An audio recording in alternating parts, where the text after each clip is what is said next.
Yeah? Oh, is there? We'll get that as well then, shall we? Elsa and Billy are collecting eggs. Their father, Matthew Watkinson, has made his dream come true. He and his family made a fresh start. Matthew gave up his job as a veterinarian. So did his wife, Caris. Now they farm a small piece of land in Newport, Wales, where their property overlooks the water. There's a wealth of opportunities and possibilities for those with a bit of imagination to say, I want to try something different. And this was that outlet. We just wanted to let creativity and imagination go and turn what is just bare sheep fields into something full of life. The Watkinsons live from what nature provides. Their property is completely off the grid. Instead of a washing machine, they have a makeshift hand-powered device. A small windmill and solar panels provide electricity. But when it's still or cloudy, power can be in short supply. Everything is improvised, and everything gets recycled, even old cars. So this one we plant all our seeds and we start our seeds growing in there. And then this one we've got a spare bedroom in, so that's if friends or family visit. So we started with a horse lorry. That seemed to be the quickest way to create a habitable space. We needed a bit more space, so we decided we'll get some old agricultural trailers, slot them in behind, link it all together somehow, cover it in wood. And this is the result. It's a kind of complete hodgepodge of things that we could find at the time. Vegetables are grown in old truck tires. It's winter, but rhubarb is sprouting from the soil.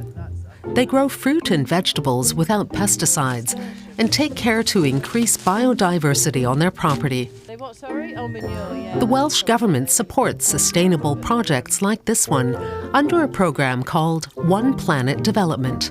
In return, the Watkinsons must demonstrate they provide at least 65% of their food and energy themselves. To earn money, they give courses for people who want to live a low-impact lifestyle. They'd hoped to raise honeybees, but that turned out to be more difficult than they thought. The bees were a big part of what we were doing up here. We're just not getting as much honey as we thought. Whether that's to do with climate change, warm, wet winters that we seem to be getting more often are pretty bad for bees. I don't know, but we're just happy if they're alive and very happy now that we've got one by the kitchen window. A lot of paperwork goes into achieving and maintaining their status as eco-pioneers. Every year, the authorities check to make sure that the family is as self-sufficient as the rules require. Their building permit in the national park depends on it. To show what your ecological footprint is, you have to literally record everything you've spent money on. All the food, any stationery, second-hand clothes, new clothes, shoes, it just absolutely everything. The Watkinsons were allowed to build on the coast in the national park. They received the permit because they met strict environmental criteria. They're on the mountain known as Carningley. Among the locals, it's said to be a magical place, and some object to the Watkinsons living there. When the application was made for the One Planet development, it was an emotive issue because Carningley is held in high regard and revered locally, and many people thought it was inappropriate to have any form of development on the slopes of Carningley. Why do they hurt?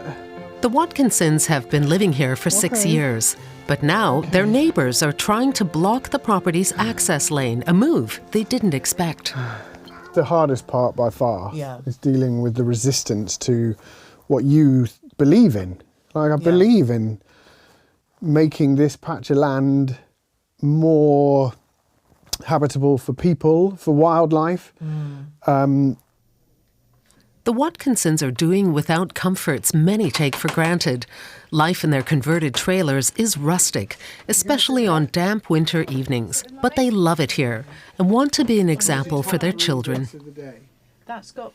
We're having much less of an impact on the environment doing this, and it kind of shows them how they might be able to do that in the future as well, and that we can do this without getting rid of all electricity and television and internet. You know, we've still got all of that, but we can do this. Even if some of their neighbours haven't been won over, the Watkinsons hope that they're inspiring as many people as possible to live in harmony with nature.